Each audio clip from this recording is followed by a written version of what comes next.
Siemanko z lotniska na Phuket. Ciekawe, czy mnie przepuszczą przez bramki. Ja bym się nie przepuścił, ale może, zobaczymy. Miejmy nadzieję, że tak się stanie. Wczoraj się sprawował bardzo dobrze. Dzisiaj powtórka. No i startujemy zaraz. Musiałem wsadzić mój pistolet do plecaka. Ale w ogóle miała spoko taki malutki, że zapakowali go w reklamówkę. Bez sensu. Nawet był nieotwarty. My jesteśmy w Bangkoku. Cieszę się, że przyjechałem. Strasznie lubię przylatywać do Bangkoku. A tym bardziej, że dzisiaj będzie tak udany dzień, jakim jest Songkran. Pokażę wam, co tutaj się dzieje. Jeszcze czekamy na Ewelinę. Ewelina też do nas dołączy. I pakujemy spluwy, napełniamy wodą, przebieramy się tak, żeby można być mokrym od stóp do głów i wyruszamy na miasto.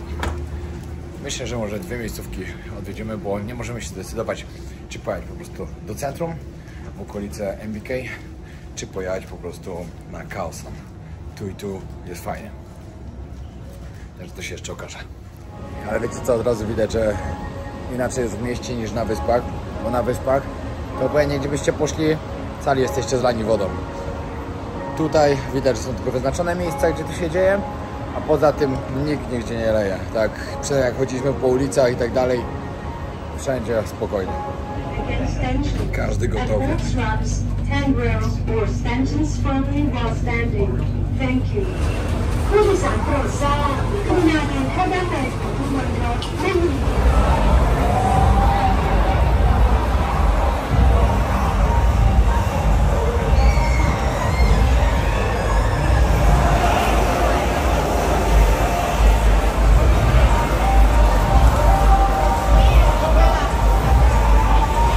To jest zabawa. To jest chyba najlepszy nowy rok ze wszystkich, jakie kiedykolwiek przeżywałem. W ogóle jakie są w ogóle na świecie.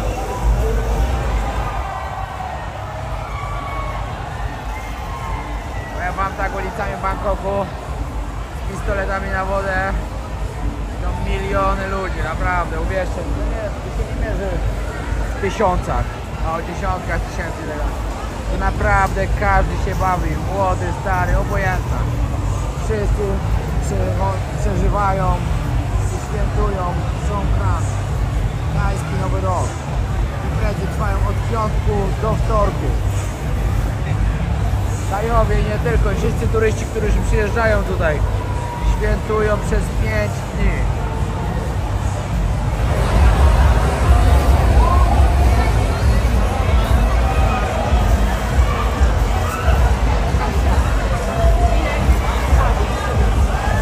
Jest hamowa, jest woda z lodem normalnie, jest tak lodowata, że szok. Ale w Bangkoku mamy 40 stopni, także nikomu to raczej nie przeszkadza. Zastanawiam się, gdzie ci wszyscy ludzie idą. Bo idą w dwie strony i idą i się nie kończy. Ale to jest zdecydowanie najlepsze święto w całym roku w Tajlandii. Z każdej strony jadą, chlapią wodą.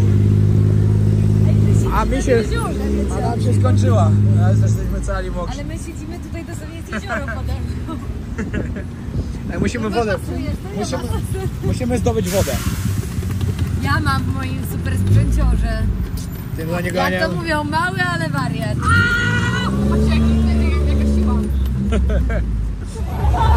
Dziewczyny kupują spluwy. Ja uzupełniłem wodę. Idziemy na Khao San. Dużo się tu dzieje. Ale jaką masz spluwę? Jaką bierzesz spluwę? O kurwa, patrz na to! Śmialiście się z mojego małego digi-donga, a teraz co? Lara! O! Ty, ale... Lara Croft! Lara Croft to są... Z każdej strony. Wszyscy się leją. I to powiem wam, że to na każdej ulicy, patrzcie. Każdy, nawet policja się leje wodą. O, to nie ma żartów. Patrzcie, jak to wygląda. Wszędzie uzupełniają wody. Wszyscy jeżdżą, się psikają z każdej strony. Totalnie. Wow. Jesteśmy obok Khao-San. Tam dokładnie jest Khao-San Road, ale zamknięte. Trzeba iść dookoła, bo jest tyle wszędzie ludzi. Miliony Tajów bawią się w Songkran i turystów oczywiście. Świętujemy tajski Nowy Rok. Ale jest ciekawie. Co chwilę trzeba uzupełniać wodę w pistolecie. 10 batów biorą, 6 złotówkę do uzupełnienia. Myślę, że całkiem spoko. Ale super zabawa i to najważniejsze. I to jest Khao-San Road!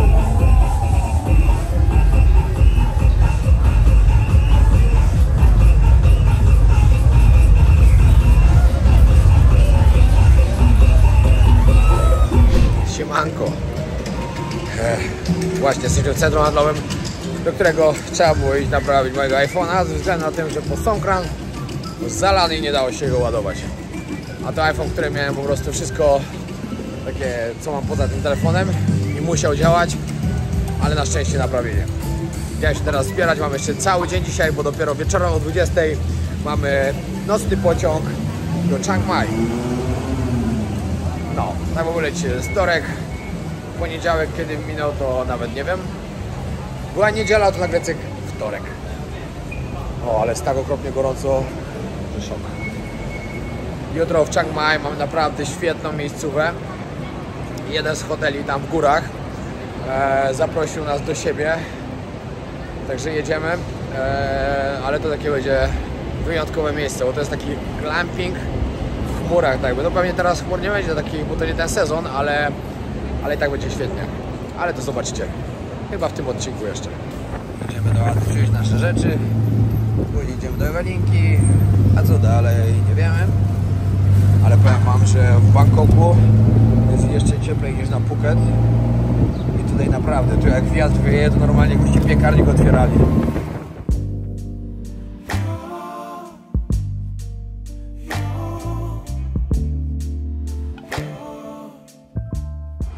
No i moi drodzy, jesteśmy na Bangsu Station, Bangsu Railway Station. Jest dokładnie 19:30. Idziemy na pociąg. No, jedziemy do Chiang Mai. Tak jak mówiłem, fajnie, bo ostatni raz Chiang Mai kiedy już? Rok temu? Oj, dawno, ale jak byliśmy ostatnio, to ja byłam chora. No właśnie. Także nie skorzystaliśmy. Także teraz myślę, że dużo bardziej skorzystamy z tego Chiang Mai. A idziemy dobrym wejściem? Nie, za pusto tutaj. No właśnie. Dobra, będziemy szukać coś środka. No właśnie. Zaraz zobaczymy. Sprawdzenia. Please wear a mask. Please wear a mask, na pewno. Bierzemy jedzonko na wynos. Pierożki bardzo wam polecam, jak będziecie mieli okazję gdzieś kupić. 5,50 za porcję. Ile jest? 8 pierożków. One mushroom and one I do tego bułeczki. O, z custard mi też możesz wziąć. Tu custard. Zobaczcie, ile ludzi jedzie do Chiang Mai. I większość backpackersi. No, Chiang Mai to jest typowo takie miasteczko backpackersów. Ludzie lubią tam jeździć. No ja też lubię. Nie ma co ukrywać. Inny klimat tam jest niż na wyspach.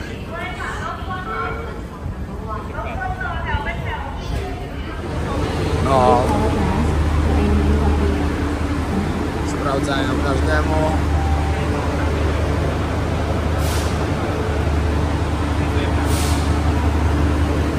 Powiem wam, że tak się cieszymy. Głupia jazda pociągiem, a to zawsze jakaś przygoda. Wiadomo, największą przygodą jest jazda pociągiem w Indiach, bo nigdy nie wiesz, kiedy dojedziesz, ale tu też. No i takie mamy łóżeczka. Za bilet do Chiang Mai, za taki nocny pociąg, trzeba było zapłacić 800 tajskich batów. Chyba gdzieś tyle płaciliśmy, nie? No nie pamiętam, ale nie coś jest koło 800, no bo kupowaliśmy trochę wcześniej bilet, jak byliśmy wcześniej w Bangkoku, żeby na pewno mieć łuszczyka naprzeciwko siebie. I pamiętajcie... 838. O, 838, no to jakieś 90 zł trochę ponad. I pamiętajcie o najważniejszej rzeczy. Jak bierzecie nocny pociąg, zawsze bierzcie łóżka na dole. Warto wcześniej zarezerwować i mieć łóżka na dole ze względu na to, że na górze śpi się tak. Dosłownie. Cała noc nieprzespana, gwarantuję wam. Na dole prawie nic nie czuć, że część się rzuca i tak dalej. Na górze masakra.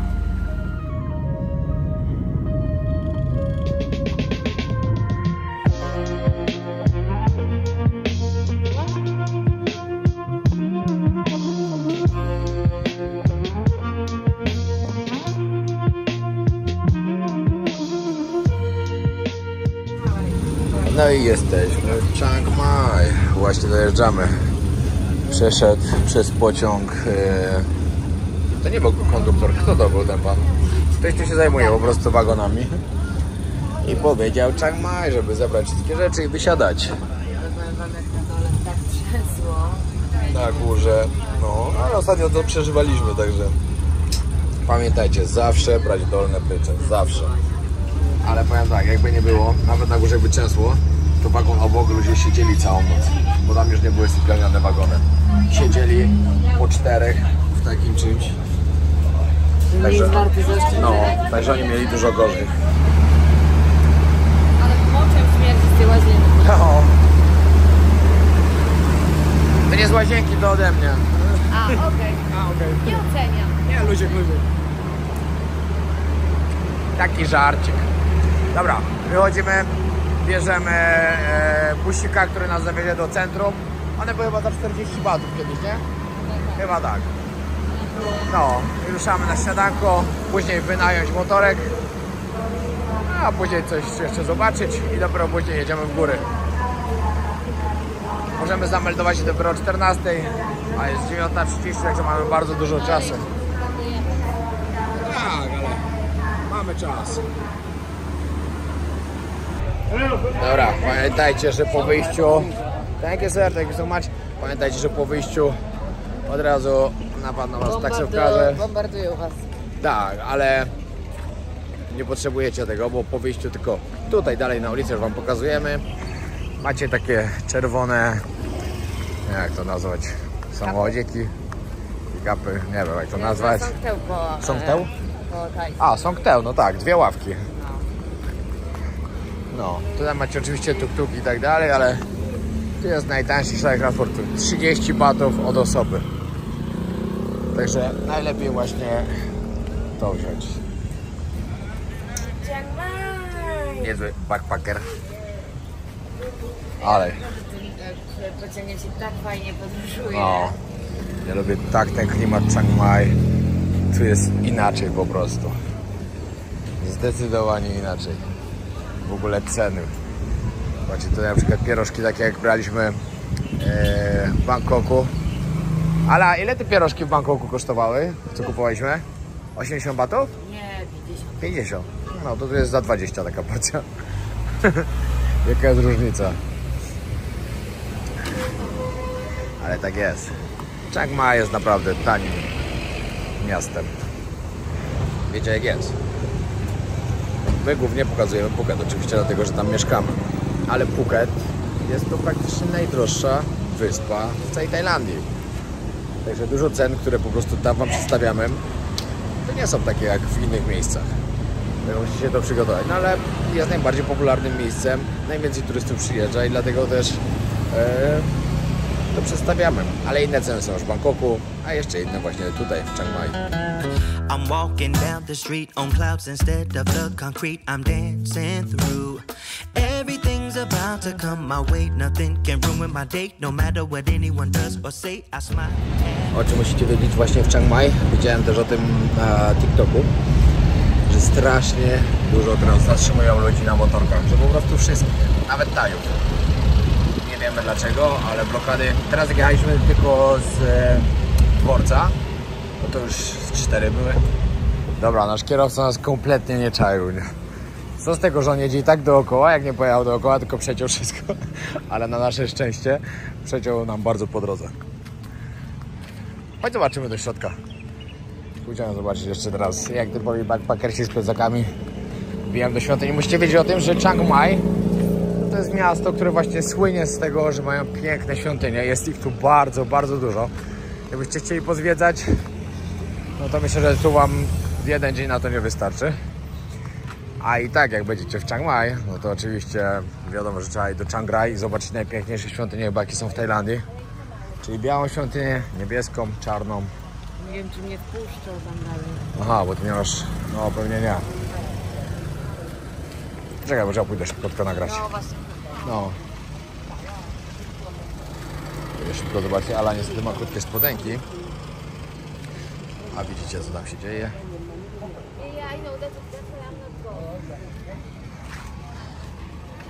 Szybko tylko zobaczę tutaj.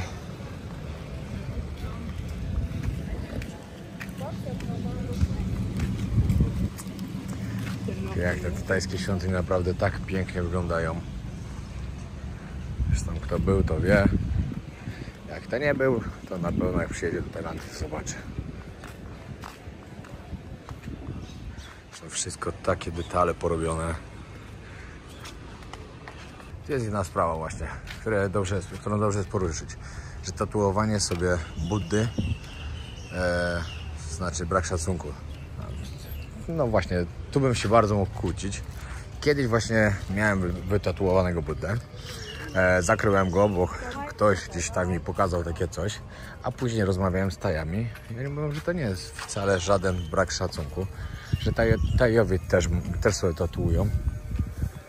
Nie ma w tym nic takiego strasznego. Jeszcze posąkrąg pozostawią wszystko. Idę jeszcze tam do tyłu zobaczyć. Właśnie dzisiaj śmieliśmy z jednej rzeczy, jak tutaj siedzieliśmy w tym Songtailu, jak nagrywali Cat Vegas w Bangkoku. To wiecie, jak oni tam nagle sobie przypomnieli, że mogli tego małolata zostawić w świątyni w Chiang Mai i takim Songtailem z Bangkoku nagle w parę godzin dojechali, że dojechali tutaj szybko do Chiang Mai. To jest niemożliwe. Ale w tym filmie było dużo takich rzeczy, które są niemożliwe do zrobienia. Na przykład jak z Bangkoku płynęli speedboatem na Krabi. Musieliby parę krajów obkrążyć dookoła. Także wiecie. Tutaj stara część świątyni.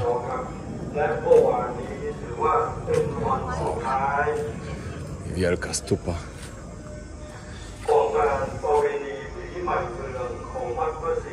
Po drodze jak przyjechaliśmy do Chiang Mai, ale szukała jakiejś śniadanioteki i całkiem dobra. Wygląda naprawdę bardzo pięknie i powiem wam tak, na Phuket kosztowałoby na pewno raz tyle co tutaj.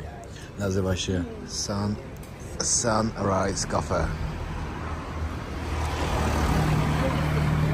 Ile to kosztowało? 250 batów.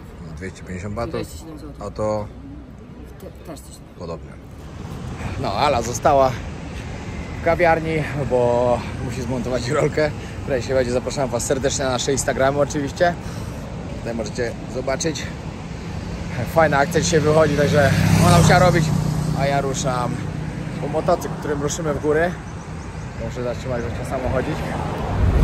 Zobaczcie jakie temperatury w Chiang Mai. I to podawane w cieniu, w słońcu ponad 50.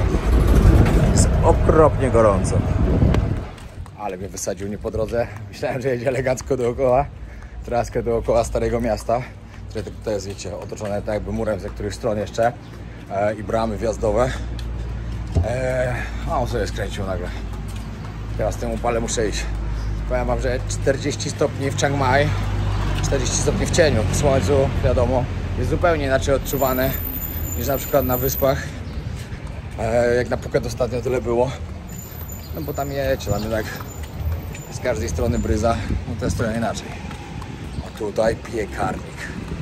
Ale mieć czas tym. Myślę, że za niedługo do tych krajów, do których pojadę, to będzie jeszcze gorzej. Na przykład choćby w takiej Arabii Saudyjskiej. Wczoraj zrobiłem taką ankietę. Jaki kraj chcecie najbardziej zobaczyć z tych, których jadę. Będzie oczywiście, co do Jemenu, to nie wiadomo, czy będzie oczywiście. Dopiero za parę dni dostanę informację, czy w ogóle uda się tam wjechać. Ze względu na to, że granice lądowe już zamknęli, że można jedynie lotniskiem, ale to i tak się wszystko dopiero okaże.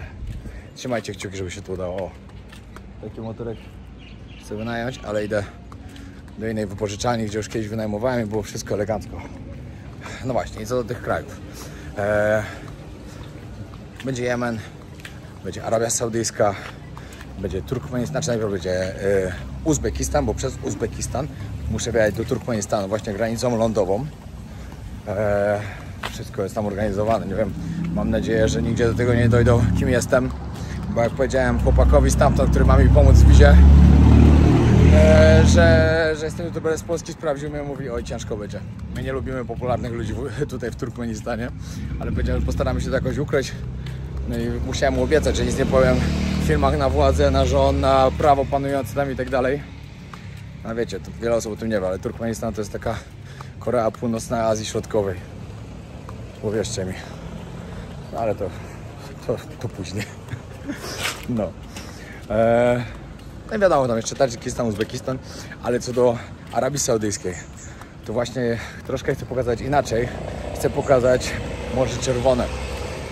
Wygląda jak na Malediwach, serio. Dużo osób może o tym nie wiedzieć, ale jak sobie gdzieś sprawdzicie na Instagramie, w rolkach i tak dalej, jak wpiszecie Red Sea, miazga. Ja sam o tym wcześniej nie wiedziałem, dopóki nie planowałem trasy do Arabii Saudyjskiej, a teraz się już nie mogę doczekać, jak tam pojedziemy. Serio. Ale będzie petarda.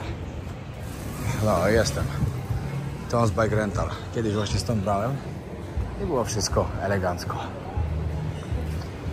Dobra, taką Hondę 250 bierzemy. Właściciel tego środka, gdzie jedziemy, powiedział nam, żeśmy wzięli mocniejszy motor, no bo traska będzie to dobra, także zwykły skuter mógłby nie dać rady, chociaż wydaje mi się, że i tak przesadza, ale w sumie na takim pojeździć to fajna zabawa.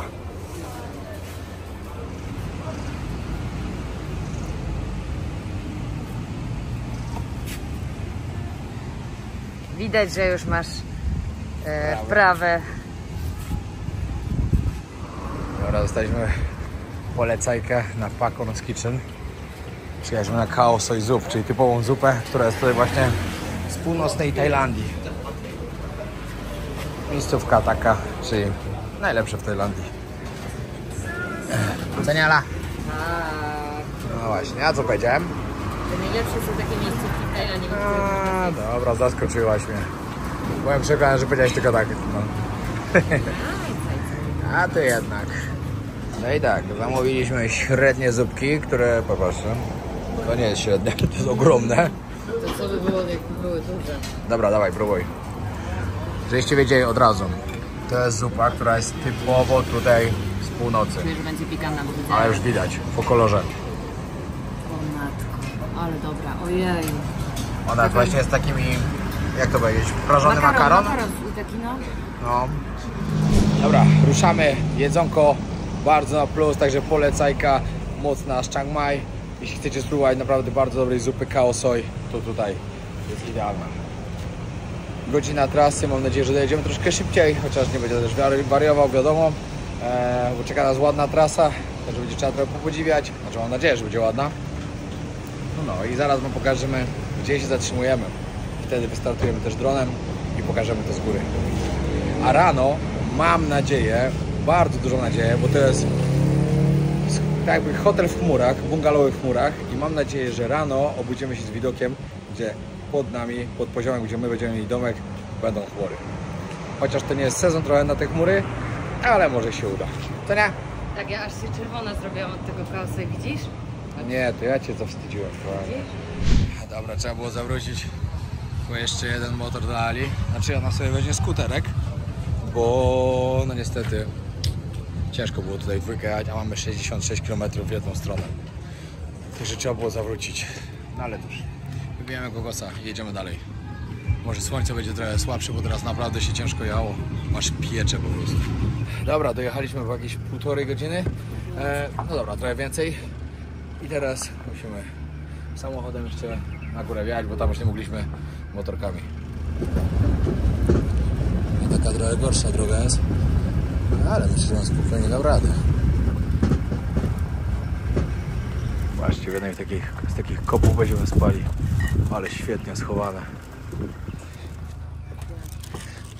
Idziemy zobaczyć naszą kopułę. Ale petara. No tego się nie spodziewałem aż.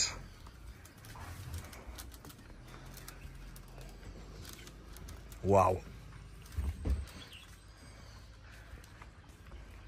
Ale to wygląda. Patrzcie to i to jest najlepsze, że tu dookoła po prostu jest tylko dżungla. Nie ma żadnych sąsiadów.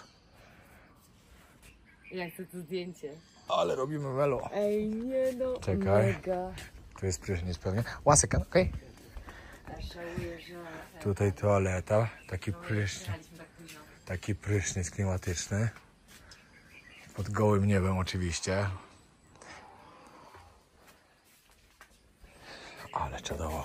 Już wam pokażę, jak wygląda w środku w namiocie.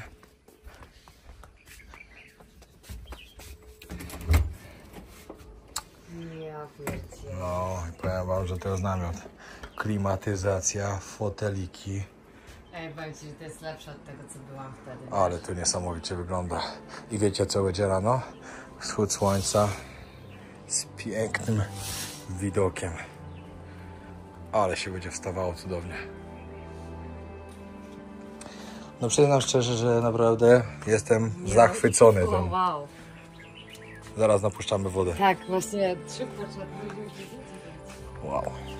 I odpalam drona zaraz, żeby wam pokazać, gdzie tak naprawdę jesteśmy, że w środku dżungli.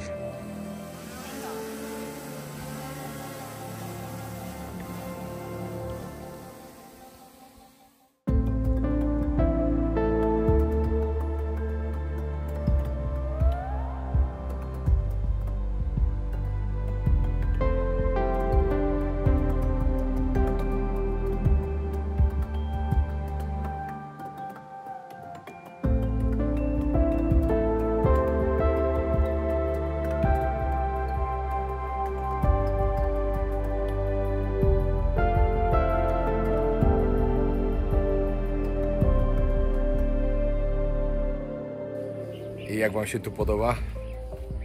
Jesteśmy zachwyceni. Serio. Bierzemy się za kolację. Szampan i relaksik. I czas dla siebie. No widziałem. Nie wiem, czy zobaczycie. No nie, no widać w sumie. Ale się las pali. I to coraz mocniej. Jak przyjechaliśmy, to w jednym miejscu coś tam było tylko. A tu coraz bardziej idzie do góry. Już pewnie ktoś tam wezwał straż. Zaraz też powiemy tutaj chłopakowi. No ale pewnie już wszyscy widzieli. Jeszcze teraz pan powiedział, że będą narobili wannę taką z pianą, żeby było ładne do zdjęć. I patrzcie, czego będą używać. Wiertaraj do mieszania betonu i tym będą pianę robili.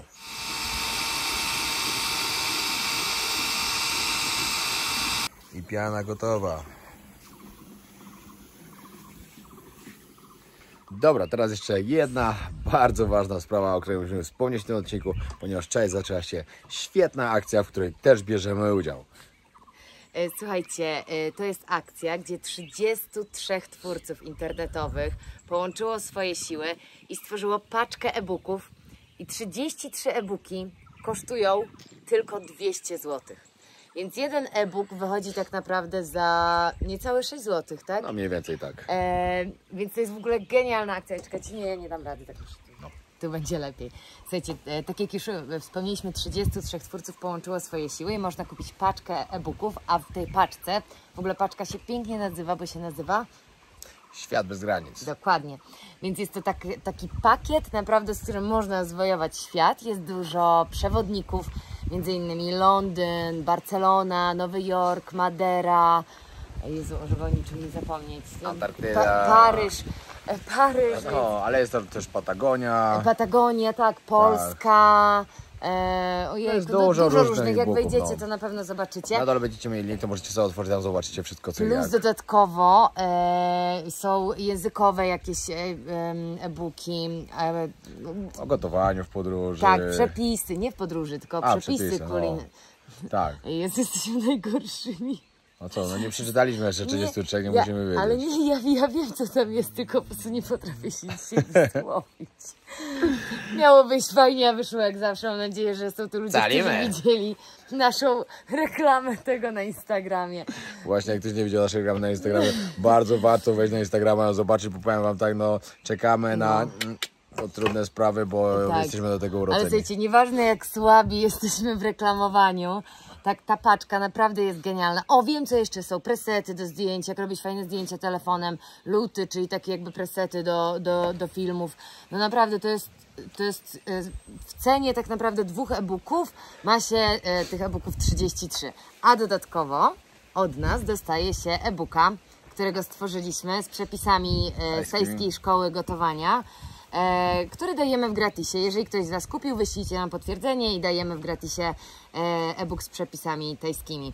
Także myślę, że bardzo warto, bo to jest 93% zniżki. A gdyby ktoś się zastanawiał, jak to się w ogóle opłaca i czemu w ogóle taka akcja, no to się opłaca tak, że po prostu to jest, mamy link afiliacyjny, z którego dostajemy procent od sprzedaży, więc jakby w ten sposób nam się to opłaca. Dokładnie tak. Ale dla Was nie ma żadnego haczyka. Dokładnie tak. Także zapraszamy serdecznie. Na dole macie link, zapraszamy do skorzystania. Jeśli ktoś się zastanawia, chociaż wejdźcie, sprawdzicie, zobaczycie co i jak. I myślę, że potem, że jak zobaczycie, to się przekonacie do tego. A my kończymy w tym pięknym miejscu ten odcinek. Zapraszamy Was na kolejny. Do zobaczenia. Czy nie? Nie, jeszcze nie. Jeszcze tu zostaje, znaczy nie tu, ale gdzie indziej. Także jeszcze zobaczycie jeden. No, a w niedzielę będzie remontowy kolejny. Bo wracamy na weekend remontować. Zobaczymy, co się zmieniło przez ostatnie parę dni. Dokładnie tak. Dobra, trzymajcie się, pozdrawiam serdecznie. Pamiętajcie o zostawieniu subskrypcji. Yo! Monday morning blues. I open my eyes and I'm greeted by a cute little smile. The world is new with you by my side. Everything is beautiful. Tuesday afternoon, I'm calling you home just to hear your voice on the phone. I think of you and I'm not alone.